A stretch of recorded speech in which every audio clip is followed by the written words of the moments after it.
ولا تهنوا ولا تحزنوا وأنتم الأعلون إن كنتم مؤمنين. صدق الله مولانا العظيم وصدق رسوله النبي الكريم. قال الله تعالى شان حبيبه الكريم: إن الله وملائكته يصلون على النبي يا أيها الذين آمنوا صلوا عليه وسلموا تسليما. اللهم صل على আমার পরে কে আসবে? কত সময় আসবেন তাও সেইভাবে টার্গেট রাখবো। আমি একটু বলে দেন। আল্লাহুম্মা সাল্লি আলা মাওলানা ওয়া আলা আলি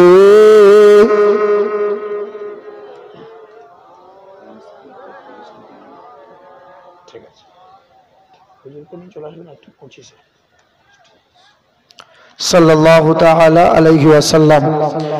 সমস্ত প্রশংসা সেই মহান মালিকের জন্য, যিনি আমাদেরকে পৃথিবীর সর্বশ্রেষ্ঠ সম্পদ ঈমান নামক বস্তুটা দান করেছেন, যিনি আমাদেরকে পৃথিবীর সর্বশ্রেষ্ঠ নবী দিয়েছেন, যিনি আমাদেরকে পৃথিবীর সর্বশ্রেষ্ঠ কিতাব দিয়েছেন, যিনি আমাদেরকে পৃথিবীর সর্বশ্রেষ্ঠ ধর্মে মুসলমান ঘরে পাঠিয়েছেন, আর মুসলমান ঘরে পাঠিয়ে দুনিয়ার আগুন থেকে বাঁচিয়েছেন, কবরের আগুন থেকে আর জাহান্নামের আগুন থেকে বাঁচার জন্য তিনি সারাটা জীবন সময় দিয়েছেন।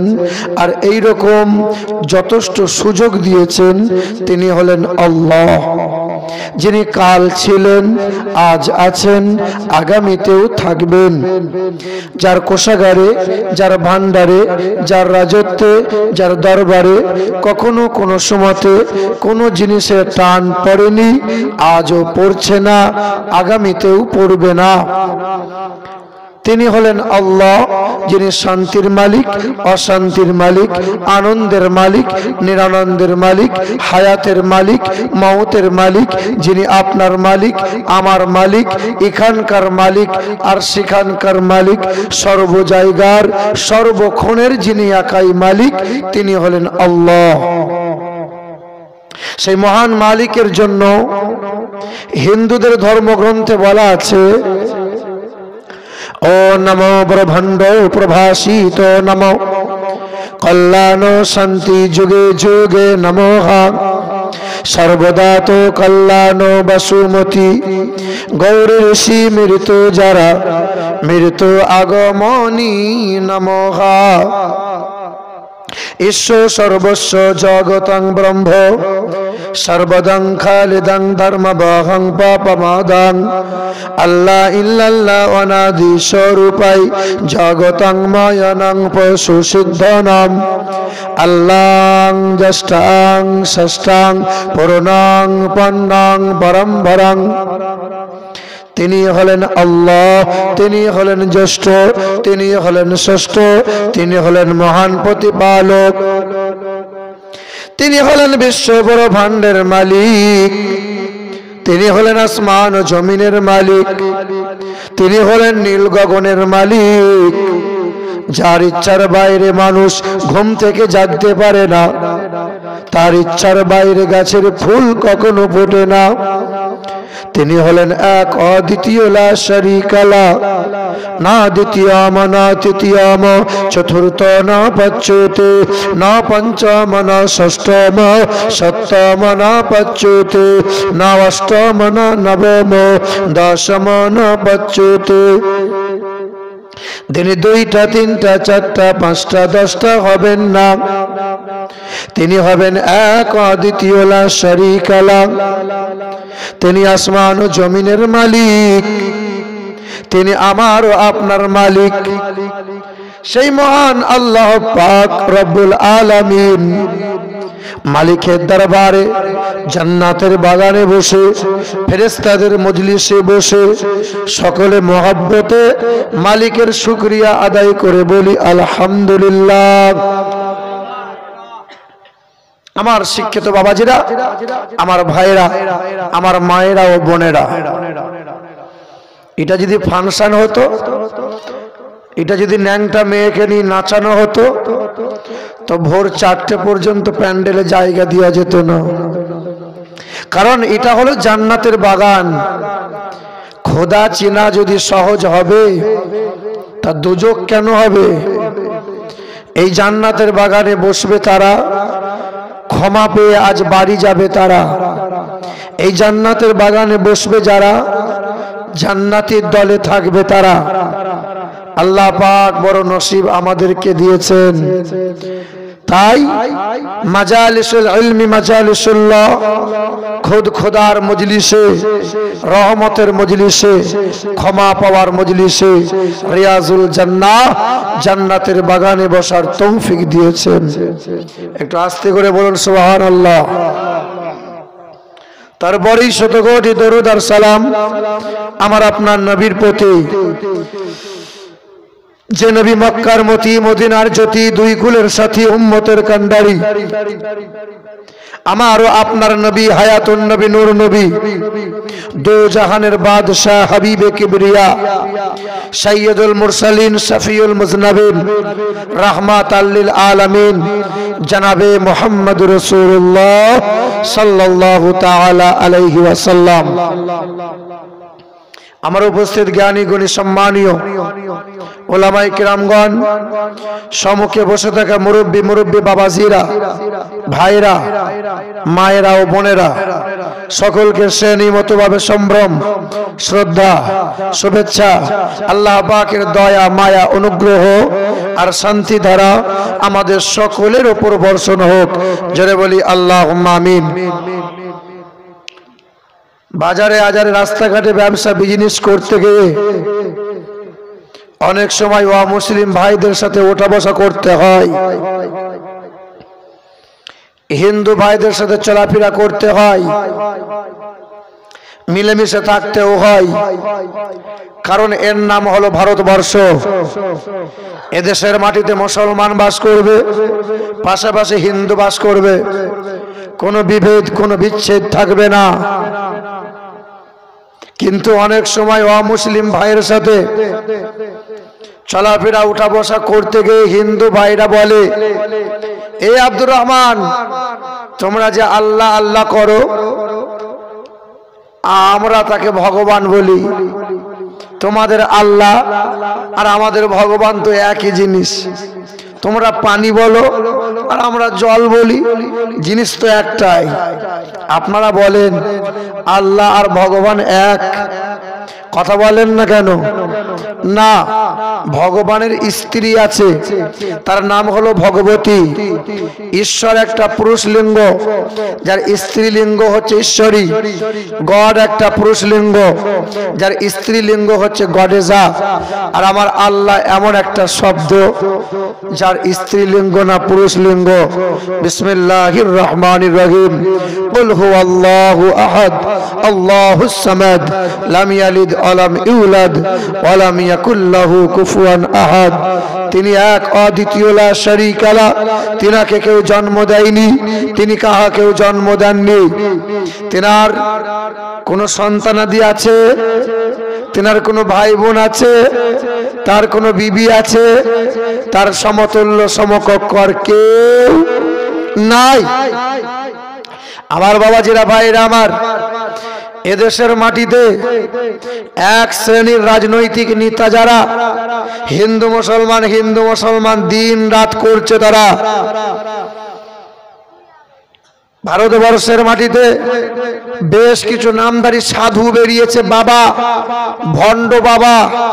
ওই বাবাগুলো কিছুদিন আগে একটা কামদেব বাবা হাজার জনতার সামনে স্লোগান দিয়ে বলছিল মুসলমানরা লম্বা দাড়ি রাখে, মাথায় টুপি পরে, নামাজ পড়ে, আর যত রকমের কুকীর্তি সব করে।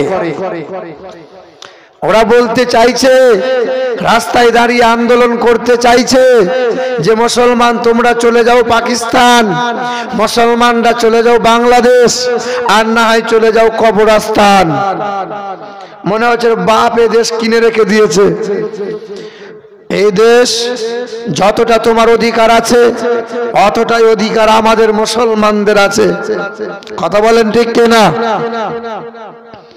তোমরা যারা হিন্দু মুসলমান করে বিভেদ তৈরি করছো, দাঙ্গা লাগাতে চাইছো, তোমরা ভালো করে শুনে রেখে দাও, এদেশের মাটিতে সবচেয়ে রক্ত আমরা মুসলমানরা দিয়েছি। ভারতের জমিনে সর্বপ্রথম ঘড়ি তৈরি করা শিখিয়েছিল যারা, সব মুসলমান ছিল তারা। এদেশের মাটিতে চশমা তৈরি করা সর্বপ্রথম শিখিয়েছিল যারা, সব মুসলমান ছিল তারা। এদেশের মাটিতে ট্যাটিস্কোপ তৈরি করেছে সর্বপ্রথম যারা, সব মুসলমান ছিল তারা। থার্মোমিটার তৈরি করেছে যারা, মুসলমান ছিল তারা। এদেশের মাটিতে সূচ সুতা তৈরি করেছে সর্বপ্রথম যারা, সব মুসলমান ছিল তারা। এদেশের মাটিতে বিদেশ থেকে কোহিনূর নামক দামি পাথরটা সর্বপ্রথম এনেছিল যারা, সব মুসলমান ছিল তারা। এদেশের মাটিতে হিন্দু ভাইদের বিয়ে হয়, ওই বিবাহ অনুষ্ঠানে সানাই বাজানো হয়, ওই সানাইটা সর্বপ্রথম দিয়েছিল যারা, সব মুসলমান ছিল তারা। বিসমিল্লাহ খান আর আমজেদ আলী যার নাম। এদেশের মাটিতে তবলা বাজানো হয়, ওই তবলাটা সর্বপ্রথম দিয়েছে কে? মুসলমান সে, তার নাম হলো জাকির হোসেন। এদেশের মাটিতে সুরের রাজা কাকে বলা হয়? সেও তো মুসলমান, মোহাম্মদ রফিক যার নাম। এদেশের মাটিতে মিউজিকের সর্বসেরাই রয়েছে কে? সেও তো মুসলমান, এ আর রহমান। এদেশের মাটিতে ওই জাতীয় পতাকার সৌন্দর্যতা দিয়েছে কে? মুসলমান ঘরের বৌমা সুরাইয়া তৈয়ব জি যার নাম। এদেশের মাটিতে, গোটা বিশ্বের মাটিতে ভারতকে এক নম্বরে দাঁড় করিয়েছিল যে, সে মুসলমান। বাবা নৌকা চালাতো, সেই ছেলে 8 বছরের ছেলে মাথায় করে খবরের কাগজ বিক্রি করে করে বেড়াতো, কষ্ট করে লেখাপড়া শিখেছিল। গরিব ঘরের ছেলেটা বিশ্বের মাটিতে ভারতকে এক নম্বরে দাঁড় করিয়ে দিয়ে গেছে। সে ছিল missile man APJ Abdul Kalam. শুধু তাই নয়, তাজমহল দিয়েছে কারা? মুসলমানরা যারা। লাল কেল্লা দিয়েছে কারা? মুসলমানরা যারা। কুতুব মিনার দিয়েছে কারা? মুসলমানরা যারা। আকবর কেল্লা দিয়েছে কারা? মুসলমানরা যারা। হুমায়ুন কেল্লা দিয়েছে কারা? মুসলমানরা যারা। নিজামুদ্দিন দিয়েছে কারা? মুসলমানরা যারা। হাজি আলী দিয়েছে কারা? মুসলমানরা যারা। দিল্লির জুমা মসজিদ দিয়েছে কারা? মুসলমানরা যারা। ভারতের জমিনে কম বেশি 11 লক্ষ জামে মসজিদ দিয়ে ভারতকে সুসজ্জিত করেছে যারা, সব ছিল মুসলমান তারা। আজকে তোমরা বলছো যে কন্যাশ্রী দিচ্ছি, স্কুলে সাইকেল দিচ্ছি, আর ইমাম সাহেবদের ভাতা দিচ্ছি, ভাতা। এই টাকা পেলে কোথা থেকে? এটা আমাদের টাকা। কলকাতার হাইকোর্টটা আছে আমাদের জায়গাতে, 14 তলা নবান্ন হয়েছে, সে আমাদের জায়গা। কলকাতার মোহনবাগান খেলার মাঠটা আছে আমাদের জায়গা। কলকাতা ইডেন গার্ডেন খেলার মাঠটা আছে আমাদের জায়গা। টিপু সুলতান মসজিদের পাশে যত জায়গা রয়েছে সব জায়গা আমাদের জায়গা। কলকাতা নেতাজি বিমানবন্দরটা আমাদের জায়গা। কলকাতার নেতাজি ইন্ডোর স্টেডিয়ামটা আমাদের জায়গা। কলকাতা টালিগঞ্জ শহর 382 বিঘা জায়গা, গোটা শহরময় সব আমাদের মুসলমানদের জায়গা। বাবাজিরা, ভাইরা আমার শিক্ষিত মুসলমান সুধী মানুষেরা, তোমরা বললি আমরা মুসলমানরা চলে যাব? ইন্ডিয়া গেটে মোটা মোটাও করে লেখা আছে স্বাধীনতা সংগ্রামীদের নাম।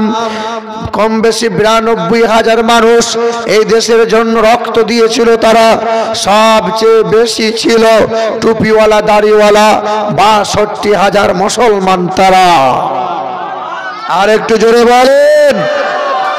মুসলমান শিক্ষিত বন্ধুরা আমার শুধু মানুষেরা, এদেশের মাটিতে পাঞ্জাবিরা বাস করে, মাথায় পাগড়ি বাঁধে, লম্বা দাড়ি রাখে, লম্বা পাঞ্জাবি পরে, কারো কোনো অসুবিধা হয় না। তবে এদেশের মাটিতে ন্যাংটা সাধু ঘুরে ঘুরে বেড়াই। আমরা কোনদিন আন্দোলন করি না, তাদের বিরোধিতা করি নাই। তবে তোমাদের কেন এত জ্বলন হয়? এদেশের মাটিতে দাড়িওয়ালা টুপিওয়ালা পাঞ্জাবিওয়ালা মুসলমান আলেম উলামা দেখলে পরে তোমাদের এত কুটকুটুনি হয় কেন? এদেশের মাটিতে কত গির্জা আছে, কত মন্দির আছে, কত পাঠশালা ভার্সিটি আছে, কারো কোনো অসুবিধা হয় না। তবে এদেশের মাটিতে মাদ্রাসাগুলো দেখলে পরে এক শ্রেণীর বড্ড জ্বলন হয়। তাই তারা দিন রাত বলে মাদ্রাসায় সন্ত্রাসী হয়। বলছে কি বলছে না? বলছে কি বলছে না? কেচ্ছা কাহিনী আর আপনাকে শুনতে হবে না। সারা জীবন তো কেচ্ছা কাহিনী হয়ে গেল কানে আঙ্গুল দিয়ে। কেচ্ছা কাহিনী বন্ধ করেন।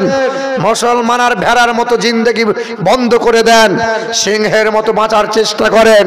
ভেড়ার মতো 4 বছর বাঁচতে চাই না, সিংহের মতো 2 দিন বাঁচব। বেঈমানরা ঘুমন্ত সিংহের লেজে পা দিয়ে খেলা করছে। বেঈমানরা জানে না যে ঘুমন্ত সিংহ যেদিন জেগে যাবে তোমাদের মতো বেঈমানগুলোকে বিশ্বের মাটিতে রাখবে না। বন্ধু শুধু মানুষেরা শুনে রেখে দেবেন, অতি অল্প সময়ে কোটি টাকার আমি আপনাদের কিছু মূল্যবান আলোচনা শুনিয়ে দিয়ে যাব। আব্বাজান ভাইজানেরা, এদেশের মাটিতে বাইবেল আছে, জান্দাবাস্ত রামায়ণ আছে, মহাভারত আছে, যজুর আছে, ঋক আছে, শ্যাম আছে, অথর্ব আছে, মনসংগীতা, কল্কি পুরাণ, ভগবত পুরাণ আছে। আমাদের কোনো অসুবিধা হয় না, কেউ কোনোদিন আঙুল তোলে না। তবে আমাদের কোরআন শরীফ নিয়ে তোমাদের কেন এত মাথা ব্যথা হয়? কোরআন নিয়ে কেন এত কেস কাচারি করতে যাও? তবে হ্যাঁ, এটাই প্রমাণ করিয়ে দাও তোমরা। 10টা আমের গাছ আছে, 9টা আমের গাছের ফল বড্ড টক। যে গাছের ফল মিষ্টি হয় সেই গাছের ওপর অত্যাচার একটু বেশি হয়, ঢিল পাথর একটু বেশিই পড়ে। পৃথিবীর জমিনে কম বেশি 5,500 ধর্ম আছে। সবচেয়ে হক আর সত্য ধর্ম হলো সেটা দ্বীন ইসলাম। তাই একটু কষ্ট সহ্য আর ধৈর্য একটু বেশি করতে হয়, আর অত্যাচার ইসলামের প্রতি বেশি হয়। করো বন্ধু, করো। ইসলামের বিরোধিতা করেছিল ফেরাউন, মোসার বিরোধিতা করেছিল, আল্লাহ ডুবিয়ে ডুবিয়ে মেরেছিল। নমরুদ বিরোধিতা করেছিল ইব্রাহিমের, নমরুদকে মশা দিয়ে মেরেছিল। এই শুনে রেখে দাও, আবু জেহেল, আবুল আগাবু দুবা সাইবা ইসলামের বিরোধিতা করেছিল, নবীর সামনে আঙ্গুল তুলেছিল, আল্লাহ পাক গজবে ধূলিসাৎ করে দিয়েছে। এই সেদিন বাংলাদেশের ন্যাংটা বিশ্বা মহিলা, বেহায়া ন্যাংটা মহিলা, তার নাম নাকি তসলিমা নাসরিন, আমার নবীর সামনে বিয়াদবি করতে গিয়ে কলম লিখে কলম তুলেছিল, নবীর সামনে বিয়াদবি করে বই লিখেছিল।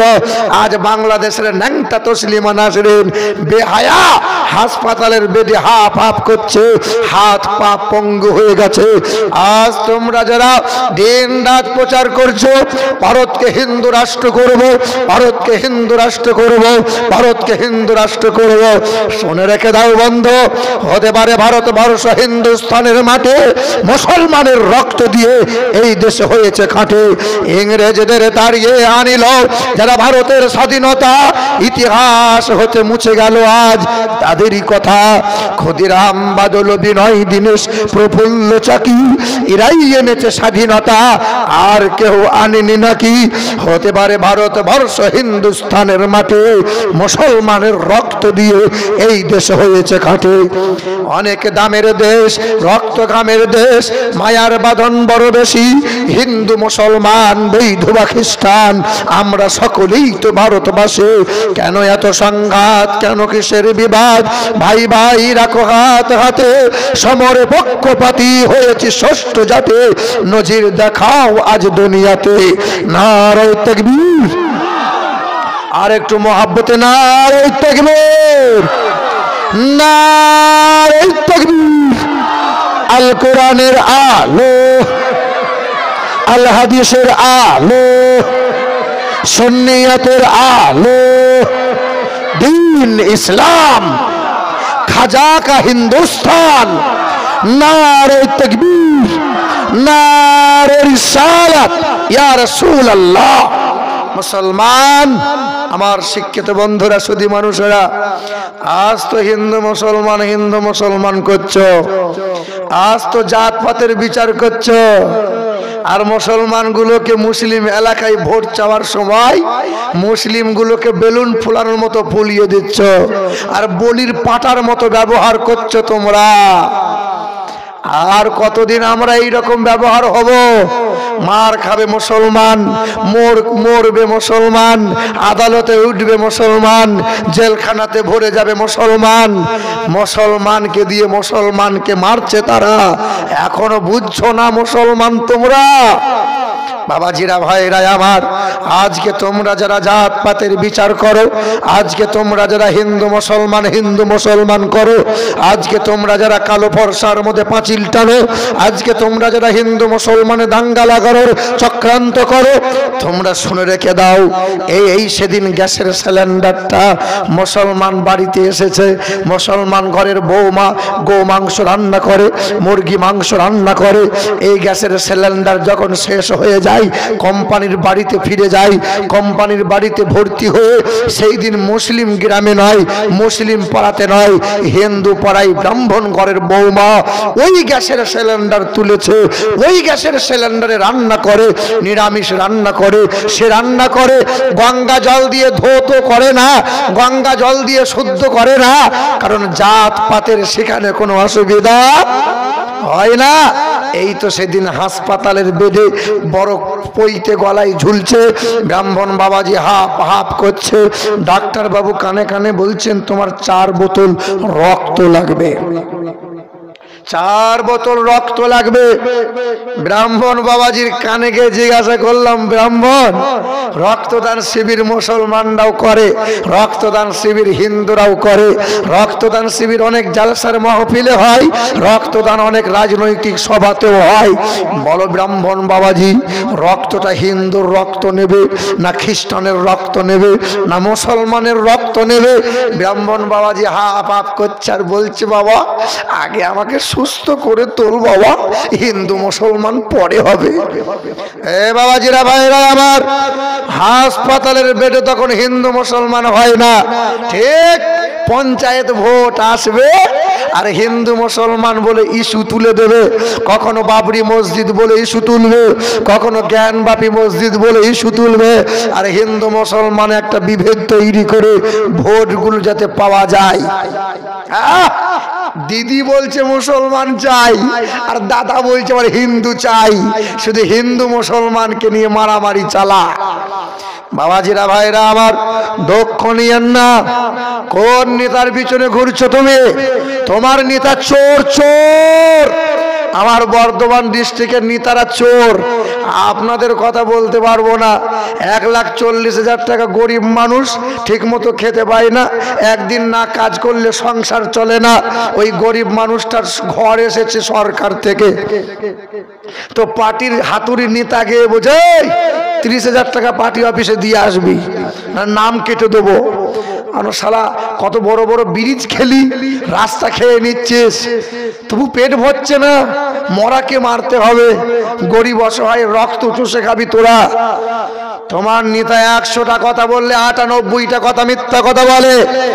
তুমি আমার নেতাকে ফলো করো, তোমার নেতাকে ফলো করো, যে আসল নেতা, যিনি জীবনে হায়াতে 63 সাল জাহিরি জিন্দগিতে কখনো কোনোদিন একটাও ভুলে মিথ্যা কথা বলেননি, যিনি জীবনে কখনো কোনোদিন মানব অথবা দানবের সাথে ভুলেও কোনোদিন দুর্ব্যবহার করেননি, যিনি জীবনে কখনো কোনোদিন বিনা কারণে গাছের ফল ফুল পাতা ছেড়েননি, তিনি আমার মহান নেতা, দো জাহানের বাদশাহ জনাবে মুহাম্মদ রাসূলুল্লাহ।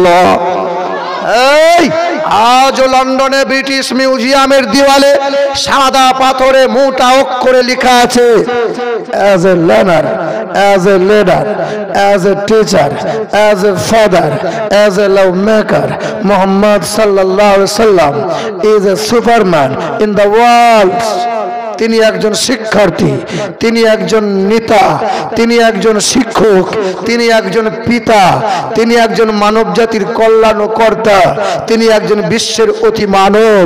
তিনার মতো যদি তোমরা টিচারগিরি করতে শেখো, যে মাস্টার যদি হতে চাও নবী মোহাম্মদকে ফলো করো, বৈজ্ঞানিক যদি হতে চাও নবী মোহাম্মদকে ফলো করো, যদি তোমরা শিক্ষার্থী হতে চাও নবী মোহাম্মদকে ফলো করো, নেতা যদি হতে চাও নবী মোহাম্মদকে ফলো করো, শ্রমিক যদি হতে চাও নবী মোহাম্মদকে ফলো করো। তোমরা যে কোনো কাজ করবে আমার দয়ার নবী মায়ার নবীকে ফলো করো, কারণ মায়ার নবীর মতো মহামানব আর মহাবৈজ্ঞানিক পৃথিবীর জমিনে দুইটা নাই। জর্জ বার্নার্ড শ বলেন, I believe if a man like the great scientist of prophet সাল্লাল্লাহু আলাইহি সাল্লাম or to them dictators of Manalul, he will succeed in solving its problem in that will winning its much peace and happiness. আমি বিশ্বাস করি নবী মুহাম্মদ সাল্লাল্লাহু আলাইহি সাল্লামের মতো তিনি এমন একজন ব্যক্তি, তিনি সাধারণ বৈজ্ঞানিক নয়, তিনি একজন বিশ্বের বিখ্যাত বৈজ্ঞানিক। তিনি একবার যদি অশান্তিময় পৃথিবীতে কদমটা রেখে দেন তা গোটা বিশ্বের অশান্তি অন্ধকার দূরভূত হয়ে শান্তি আলোয় আলোকিত হবে। জোরে বলুন সুবহানাল্লাহ। বেদ কি বলে জানো? বেদ বলে শোনো, এতং কৌলঘাত প্রায় জানি সুপর ধর্মনে ধর্মত্তনাই সাতেন ভগবান বতরিষ্যতে অথোতে সাং ভবিষ্যতে মনংসেবে সদা নিব বাসুদেবঙ্গরঙ্গীতি পুণ্যগন্ধানিল স্পর্শাম দ্বাদশাং সকল পক্ষস মাধবে মাসি মাধবম জাতং দত্তা সাধু পুতরং পিতরৌষ্ট মনুষ্য সম্বলে বিষ্ণু যশাসো গৃহে প্রাদুর্ভবমহম সোমতাং বিষ্ণু যশাসো গর্ভমদত্ত বৈষ্ণবম। বেদ যদি পড়ি তো রাত পার হয়ে যাবে, কিন্তু বেদ পড়ে কোনো লাভ হবে? কোনো লাভ হবে? একটাও নেকি পাওয়া যাবে না। তবে এক্সাম্পল স্বরূপ আমার নবী এমন একজন মহান নবী, বাইবেলে নবীর কথা, বেদে নবীর কথা, রামায়ণে নবীর কথা, কল্কি পুরাণে নবীর কথা, মহাভারতে নবীর কথা, সর্ব জায়গাতে আল্লাহর নবীর প্রশংসা করা হয়েছে। বেদে বলা হয়েছে তিনি হবেন একজন বিশ্বের মহান নেতা, তিনি হবেন অন্তিম মহামানব, তিনি হবেন বিশ্বের মহাবৈজ্ঞানিক, তিনি পৃথিবীর জমিনে আসবেন ঈশ্বরের তরফ থেকে। তিনি একটা ধর্মের গুরু হবেন না, তিনি হবেন জগৎ গুরু জানাবে মুহাম্মাদুর। বেদ বলেছে তিনি আসবেন সাম্বালা শহরে মাধব মাসের দাদা স্থিতিতে। মাধব মাসের দাদা স্থিতিতে আমার নবী এসেছেন রবিউল আউয়াল মাসের 12 তারিখে সোমবারের দিন শুভ সাদিকে। যিনি আসবেন পৃথিবীর জমিনে, যিনি আসবেন পৃথিবীর জমিনে উচ্চ বংশে, যিনি আসবেন উচ্চ গোত্রে। হিন্দু ভাইদের জিজ্ঞাসা করবেন, ভাই আমার মাইক ম্যান যা আছে, মাইক ম্যান আপনার তো মাইক খুব ভালো মাইক মাশাআল্লাহ, কি নামটা জানো? জাহিদুল। বাহ, তবে ঠিক আছে, অসুবিধা নাই। এ বাবাজির আমার বসেন, বাবাজির আমার তিনি আসবেন পৃথিবীর উচ্চ গোত্রে। হিন্দু ভাইদের জিজ্ঞাসা করে নেবেন ওদের গোত্র হয় বলে হ্যাঁ, কারো গোত্র শান্ডিল্য, কারো গোত্র মধুকুল্য, কারো গোত্র মধুঋষি, কারো গোত্র শান্ডিল্য, কিন্তু পৃথিবীর জমিনে সবচেয়ে বড় গোত্র, সেই গোত্রের নাম হলো হাসিম গোত্র। যারা বাবার নাম হবে বিষ্ণু যশা, তারা বাংলা করলে হবে আল্লাহর দাস, তারা আরবি করলে হবে আব্দুল্লাহ, তারা মায়ের নাম হবে সুমতি, তারা বাংলা করলে হবে সুন্দর মঠ, তারা আরবি করলে হবে আমিনা। যার বাবার নাম হবে আব্দুল্লাহ, তার মায়ের নাম হবে আমিনা, তার দাদার নাম হবে আব্দুল মুতাল্লিব, তার দাদির নাম হবে নাতিজা বিনতে খাব্বাব, তার নানার নাম হবে আব্দুল ওয়াহাব জুহরি, তার নানির নাম হবে বারিরা বিন আব্দুল উজ্জা, তার দুধ বাবার নাম হবে হারিস, তার দুধ মায়ের নাম হবে হালিমা, তার দুধ ভাইয়ের নাম হবে আব্দুল্লাহ, তার পিতারও নাম হবে আব্দুল্লাহ।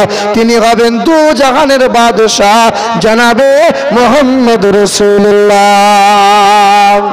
আর একটু জোরে বলুন, আর একটু মহব্বতে বলুন সুবহানাল্লাহ। হে মুসলমানের ছেলেরা, এ আমার আব্বা জান ভাই জানেরা, মুসলমান ঘরে জন্ম নিয়ে ওই নবীকে এখনো চিনতে পারি নাই, ওই নবীকে এখনো জানতে পারলাম না। ডক্টর হরপ্রসাদ শাস্ত্রী বলেছিল, পৃথিবীর জমিনে ঈশ্বরের তরফ থেকে জগৎগুলো বিশ্বের মহামানব তিনি যদি একজনা এসেছেন হলেন মুহাম্মদ রাসূলুল্লাহ। যদি কেউ বলে নবী মুহাম্মদ পৃথিবীর জমিনে ঈশ্বরের তরফ থেকে আসেন নাই, জগৎ গুরু হয়ে আসেন নাই, আমি ডক্টর হরপ্রসাদ শাস্ত্রী বলছি পৃথিবীর জমিনে কোন মহামানব একটাও পৃথিবীতে নাই। যদি কেউ আছে তিনি হলেন একজনা, দ্য মেসেঞ্জার মুহাম্মাদুর রাসূলুল্লাহ। ও আপনার বিশ্বকবি রবীন্দ্রনাথ ঠাকুর 1934 সালে ওই বোলপুর শান্তিনিকেতনে নবী দিবস পালন করেছিলেন। 1.5 ঘন্টা লেকচার দিয়েছিলেন। 1.5 ঘন্টা লেকচার দিয়ে তিনি উচ্চস্বরে হাজার জনতার সামনে বলেছিলেন, আমি নবী দিবস পালন করলাম। ঠাকুর বংশের কীর্তি সন্তান নোবেল জয়ী বিশ্বকবি রবীন্দ্রনাথ ঠাকুর মাথায় টুপি নিয়ে, গালে দাড়ি রেখে, লম্বা কালো রঙের জুব্বা পরে হাজার জনতার সামনে বলেছিল, আমার জ্ঞানে আমার ধ্যানে জানাবে মুহাম্মদ রাসূলুল্লাহর মতো আদর্শবান মহাপুরুষ পৃথিবীর জমিনে দুইটা নাই। শুধু তাই নয়, তাই নয়, আপনার ভারতবর্ষে একজনা বিখ্যাত বৈজ্ঞানিক, বিখ্যাত পণ্ডিত, তিনি ছিলেন বিখ্যাত ব্রাহ্মণ। অক্সফোর্ড বিশ্ববিদ্যালয় থেকে 12টা ভাষায় এমএ করেছিলেন, 10টা ধর্মগ্রন্থের জ্ঞান অর্জন করেছিলেন। ওই উত্তর ভারতের মথুরার বৃন্দাবনে বিখ্যাত মন্দির আছে, 300 বিঘা জমির মধ্যখানে দাঁড় করানো। ওই মন্দিরের নাম হলো দেবাসের মন্দির। ওই মানুষটা ওই মন্দিরে ব্রাহ্মণ হয়েছিলেন। মানুষটার নাম ছিল ডক্টর শিব শক্তি সরোজি। বাবার নাম মহান্তং প্রতং দাস দাস, মায়ের নাম হলো ভানুমতি কর, বিবির নাম হলো শ্রদ্ধা দেবী। একমাত্র কন্যা। সকলে সকলে কোরআন বুকে নিয়ে নবীর মহাব্বত অন্তরে জাগিয়ে নিয়ে উচ্চস্বরে বলেছিল, কালেমা লা ইলাহা ইল্লাল্লাহু মুহাম্মাদুর রাসূলুল্লাহ। শুধু তাই নয়, তাই নয়, ওই বাংলাদেশের একজন ব্রাহ্মণ, বাবার নাম শশীকান্ত ভট্টাচার্য, ছেলেটার নাম সুশান্ত ভট্টাচার্য, কোরআন বুকে নিয়েছিল। কোরআন বুকে নেওয়ার পরে হাজার জনতার সামনে কোরআন মহব্বতে পড়ে নিয়েছিল। হাজার জনতার সামনে কোরআন পড়ার পরে চিৎকার করে বলেছে, আমার নাম সুশান্ত নয়, আমার নাম হলো শহীদুল ইসলাম ভট্টাচার্য। ওই মানুষটা মাথায় টুপি দিয়ে, গালে সুন্নতি দাড়ি রেখে দিয়ে হাজার জনতার সামনে বলেছিল, কালেমা লা ইলাহা ইল্লাল্লাহু মুহাম্মাদুর রাসূলুল্লাহ। ওই মানুষটা আল্লাহর ওলি হয়ে গিয়েছিল। ওই মানুষটা ছিল ব্রাহ্মণ। একদিন দয়ার নবীকে স্বপ্ন যোগে কুঁড়ে ঘরে হাজির হয়েছিল। আমার নবীর দিদার নসিব হয়ে গেছে। আর একটু জোরে বলুন বাবা। আজ কিছু ভণ্ড বক্তা বেরিয়েছে, যে ভণ্ডগুলো বলছে ফুরফুরাই নবী আসতে পারে, নবীর খেয়ে দিয়ে কাজ নাই। আরে বামুন ঘরে যদি নবী আসতে পারে, তিনি তো আল্লাহর ওলি, তিনি জবরদস্ত আল্লাহর ওলি, তেনার ঘরে কেন আসবে না বাবা? আব্বাজান, পৃথিবীর জমিনে কত বড় বড় বৈজ্ঞানিক, কত বড় বড় খ্রিস্টান ধর্মের বৈজ্ঞানিক, কত বড় বড় পণ্ডিত, কত বড় বড় ব্রাহ্মণ কালেমা পড়ে কোরআন বুকে নিয়ে আমার নবীকে মহব্বত করেছিল। আর এক একজনা মহব্বত করে আল্লাহ নবীর আশিক বুজুর্গ ওলি বান্দা হয়ে গেছে। পৃথিবীর জমিন থেকে সর্বপ্রথম চাঁদে গিয়েছিলেন যিনি, নীল আমার অষ্টাঙ্গটি নিয়ে, চাঁদ থেকে ফিরে আসার পরে বড় বড় রিসার্চ করনেওয়ালা বৈজ্ঞানিকরা প্রশ্ন করেছিল, নীল আর্মস্ট্রং তুমি চাঁদে গিয়েছিলে, কি পেলে? বলে চাঁদের ছবি নিয়ে এসেছে। আমি যখন চাঁদে গেলাম তো চাঁদের আমি দাগ দেখতে পেলাম। এই দাগ কিসের দাগ? রিসার্চ করার পরে বলেছিল এই দাগ কোনো সাধারণ দাগ নয়, এই দাগ হলো কোনো মহামানবের আঙ্গুলের ইশারার দাগ। রিসার্চ করে জানতে পারে সেই মহামানব আর কেউ নয়, তিনি হলেন জগৎগুরু, বিশ্বের মহান নেতা জনাবে মুহাম্মদ রাসূলুল্লাহ। পাহাড়ের চূড়ায় দাঁড়িয়ে বেঈমানদেরকে বলেছিল, হে বেঈমানেরা কি চাই বলো? বেঈমানরা বলেছিল, মুহাম্মদ তুমি যদি পারো আকাশের চাঁদ দু টুকরো করতে, আমরা সবাই তোমাকে নবী বলে মেনে নেব।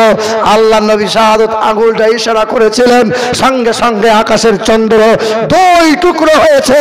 আবার নবী ইশারা করেছে, চাঁদ জোড়া লেগেছে।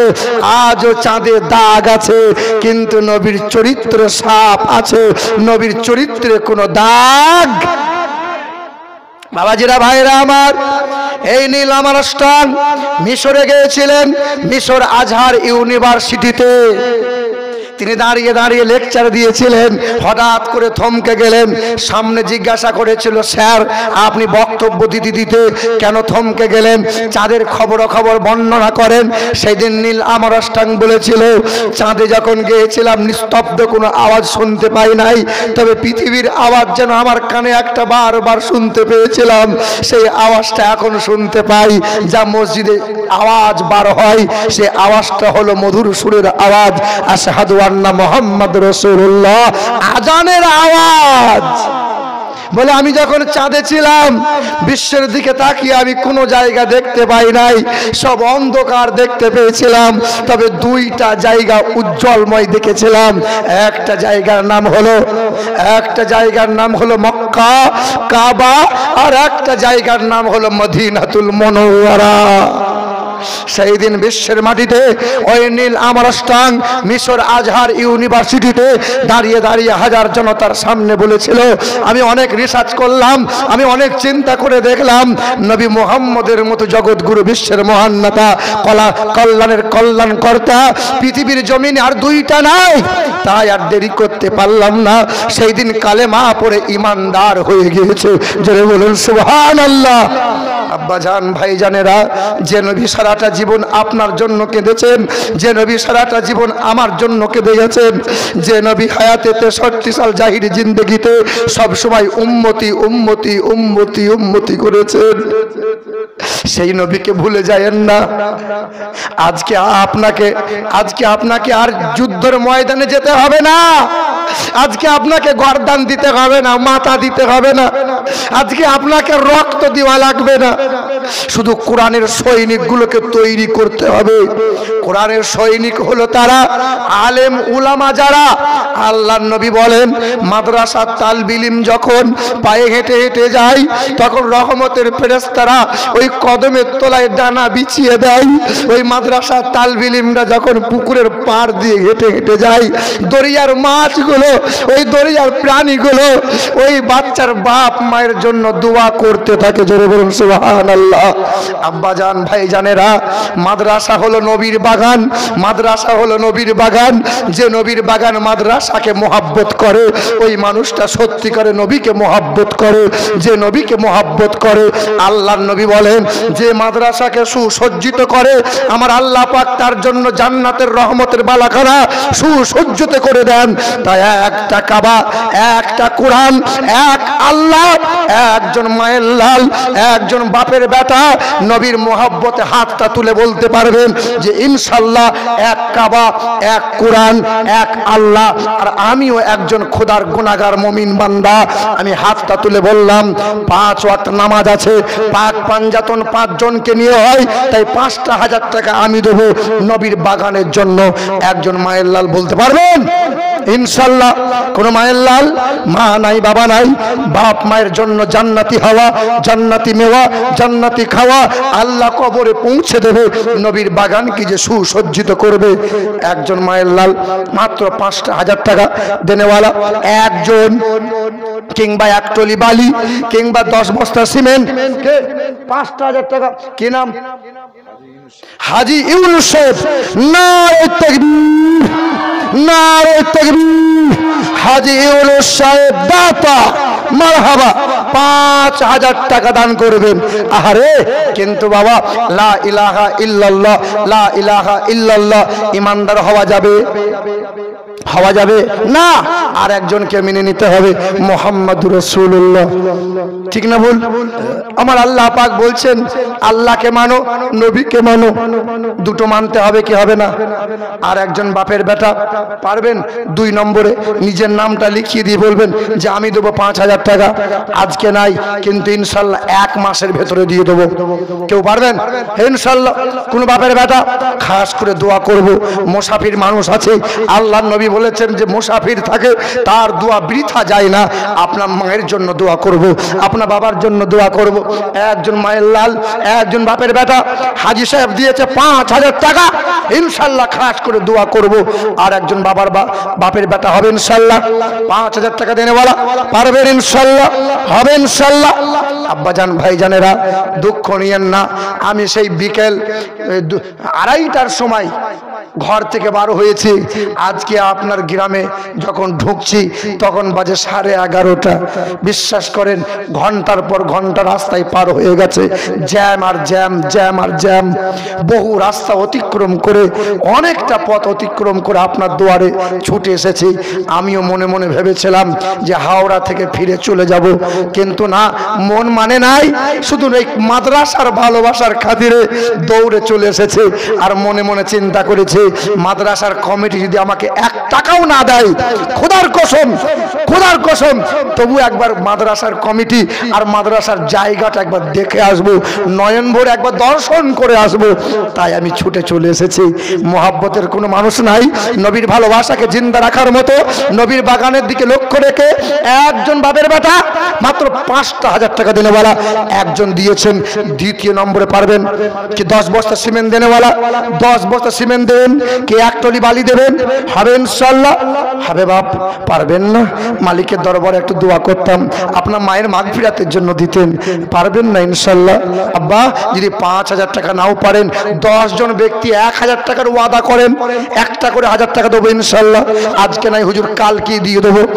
10 জন ব্যক্তি, কারণ আল্লাহর নবী 10 জন সাহাবীকে জান্নাতের সার্টিফিকেট দিয়েছেন। কি নাম? কি নাম? মোরসালিন সাহেব। কোনটা কোনটা? হাতটা তোলেন না একবার। কোন ব্যক্তিটা? হাতটা তোলেন, হাতটা তোলেন না। কই? আচ্ছা মাশাআল্লাহ। 1000 টাকা, 1000 টাকা। আর 9 জন বাকি, একটা করে 1000 টাকা দেন বাপ, একটা করে 1000 টাকা দেন। আল্লাহর নবী, ওনার কি নাম? ঈশা জামাদার সাহেব 2 নম্বরে। ঈশা জামাদার সাহেব 2 নম্বরে। 1000 করে 2 জন হয়ে গেল, 8 জন বাকি। জান্নাতের দরজা কয়টা?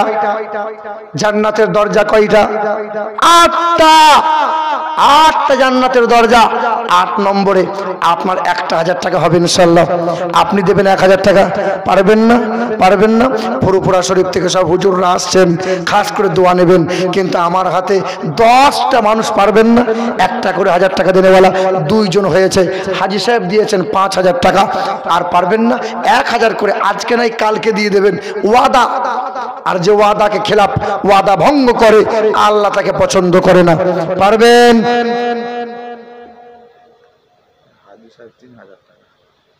হাজী সাহেব একটু মুসাফা করেন আব্বা, আসেন তো। মাশাআল্লাহ, সুবহানাল্লাহ, আলহামদুলিল্লাহ, আল্লাহু আকবার। আল্লাহ কবুল করুক। 1 হাজী সাহেব দিয়েছেন 5000 টাকা, উনিও 1 হাজী সাহেব। সুবহানাল্লাহ। আব্বা আপনি আমার ঠিক বাবার মতোই দেখতে। সুবহানাল্লাহ, আলহামদুলিল্লাহ। আপনি মক্কা মদিনা গিয়েছেন, আপনি হাজরে আসওয়াদে চুমা খেয়েছেন, আপনি সাফা মারওয়া সাই করেছেন। আপনার মতো মহান নসিবওয়ালা মানুষ আর কয়জনা হয়? আল্লাহ পাক আপনার হায়াতে দারাজ করুক, আল্লাহ পাক আপনাকে সুস্থ হালতে রাখুক, আপনার পরিবারের সকলকে আল্লাহ ইবাদতে করুক। আব্বা 5000 টাকা করে দে বাপ ইনশাআল্লাহ। নারে তাকবীর, নারে তাকবীর। 5,000 টাকার দাতা। সুবহানাল্লাহ। এক হাজী সাহেব দিয়েছেন 5,000, আর এক হাজী সাহেব দিয়েছেন 5,000। সুবহানাল্লাহ। আর দুইজন বাবা দিয়েছেন 1,000 করে। 8 নম্বরে আর একজন মায়ের লাল পারবে না, মাত্র 1,000 টাকা দেনে বলা। কোনো মায়ের লাল ইনশাল্লাহ হবে না আব্বা? কোনো ভাই আমার নাই, পারবি না ইনশাল্লাহ? 1,000 টাকার দাতা। কই কি নাম আব্বা? কত? 1,000। কি নাম? মুজি জামাত আলী। মাশাআল্লাহ, উনি দেবেন 1,000 টাকা। 3 জনা হয়ে গেল, 7টা বাকি। জাহান্নামের দরজা কয়টা? আরে 7টা জাহান্নামের দরজা বন্ধ হয়ে যাবে। 7 নম্বর আর একজন মায়ের লালকে 1,000 দিতে পারবে? পারবে ইনশাআল্লাহ? 1,000 টাকা 7 নম্বরে। দেখি ইনশাআল্লাহ কোনো ভাই আছে আমার, বাবাকে মোহাব্বত করার জন্য, মাকে ভালোবাসা, মাকে ভালোবাসে, মায়ের কবরটা জান্নাতের বাগান হবে, বাপ মায়ের মাগফিরাতের জন্য হবে ইনশাআল্লাহ। কোরআনের মোহাব্বতে 7 নম্বরে ইনশাআল্লাহ একজন বাপ দিয়েছেন, আর একজন 3 জন দিয়েছেন 1,000 করে। কি নাম? আবুল কালাম সাহেব আমার 1,000 টাকার দাতা। নাই তাকবীর, সুবহানাল্লাহ। এ বাবা বাকি কয়জনা? 6 জনা বাকি। এবার বলেন তো, আমার নবীর ওপর নামাজ কয় ওয়াক্ত ফরজ ছিল? কয় ওয়াক্ত? 6 ওয়াক্ত। 6 ওয়াক্ত। কয় ওয়াক্ত? 6 ওয়াক্ত। তাহাজ্জুদের নামাজটা নবীর ওপর ফরজ ছিল, তাই 6 নম্বরে হবে ইনশাআল্লাহ। আসমান কয়টা? আসমান আর জমিন আল্লাহ কয় দিনে সৃষ্টি করেছে? কয় দিনে? 6 দিনে। 6 নম্বরে আর একজন বাপের বেটা হবে। 6 নম্বরে এই দেখো দেবে মনে হয়। দেবেন না? বেশ ইনশাআল্লাহ এদিকে হবে বাবা। আর 1,000 টাকা খুব তাড়াতাড়ি করে। কি নাম আপনার? কি নাম? তাই নাকি? সুবহানাল্লাহ। জামাই মানুষ, কিন্তু আমার মনটা চাইছিল, মানুষটার সুন্নতি আছে, মনটা চাইছিল 2,000 যদি জোড়া করতো, কারণ আল্লাহ পাক বলছে ওয়া খালাকনাকুম আজওয়াজা, আমি আল্লাহ জোড়া জোড়া বানিয়েছি, সিঙ্গেল কিছু নেব না। নর আর নারী, কালো আর ফর্সা, উঁচু আর নিচু, জান্নাত আর জাহান্নাম, আল্লাহ জোড়া জোড়া বানিয়েছে। আব্বা জামাই মানুষ, আপনি জোর তো করবো না, 2,000 টাকা করে দিয়েন না বাবা ইনশাল্লাহ। আপনি দিলে নবী খুশি হবে ইনশাল্লাহ। পরে ইনশাল্লাহ। নারায়ে তাকবীর, নারায়ে তাকবীর। কটা হলো বাবা? কজনা বাকি? 5 জন বাকি। এই নামাজ কয় ওয়াক্ত? 5 ওয়াক্ত। নামাজকে ভালোবাসার মধ্যে 5 ওয়াক্ত। 5 নম্বরে আপনার নামটা থাকবে। 1,000 টাকা। 1,000 টাকা হবে ইনশাল্লাহ। হবে ইনশাল্লাহ। 1,000 টাকা। হ্যাঁ 1,000 টাকা ইনশাল্লাহ হবে। 1,000 টাকা। আর একজন বাপের বেটা মাত্র 1,000 টাকা। কোনো ভাই নাই মেহনতি পয়সা? হ্যাঁ কোনো ভাই নাই? মেহনতের পয়সা দেবেন ইনশাল্লাহ। শ্রম করেছেন, ঘাম ঝরানো পয়সা, মাত্র 1,000 টাকা। আল্লাহ বলছেন, নবী বলছেন, সাদকা করো, ঘরের বালা মুসিবত রোগ ব্যাধি দূর হবে। তাই 1,000 টাকা দেনেওয়ালা 5 নম্বরে হবে ইনশাল্লাহ। 5 নম্বরে আর একজন বাপ, আর একজন মা। কোন মা এই মাদের মধ্যে নাই? মা এদিকে মহিলারা সব ইয়ে পায় নাকি? কি টাকা গো মাসে মাসে পাই? 500 করে লক্ষ্মী ভান্ডার। হে মা, 11 মাসের টাকা তুমি লাও, আর 500 করে কজন মা দাও? মা গো ওই 500 টাকা করে 10 জন মা আমার দিও। এ বাবা একজন ব্যক্তি পারবে না? 1,000 টাকা পারবে না কেউ? হবে ইনশাল্লাহ। আর একজন হবে ইনশাল্লাহ। বাবু পারবেন না? মাদ্রাসা আপনার ইট কি বালি কি সিমেন্ট দেওয়ার মতো এরকম কোনো বাপ নাই? 1,000 করে 5 জন ব্যক্তি দেন না ইনশাল্লাহ? দেন দেন ইনশাল্লাহ। দেখেন বাবারা, দেন না একটা করে 1,000 টাকা। জি ইনশাল্লাহ হবে না বাবা? 1,000 করে টাকা। হ্যাঁ হবে না? পারবেন না?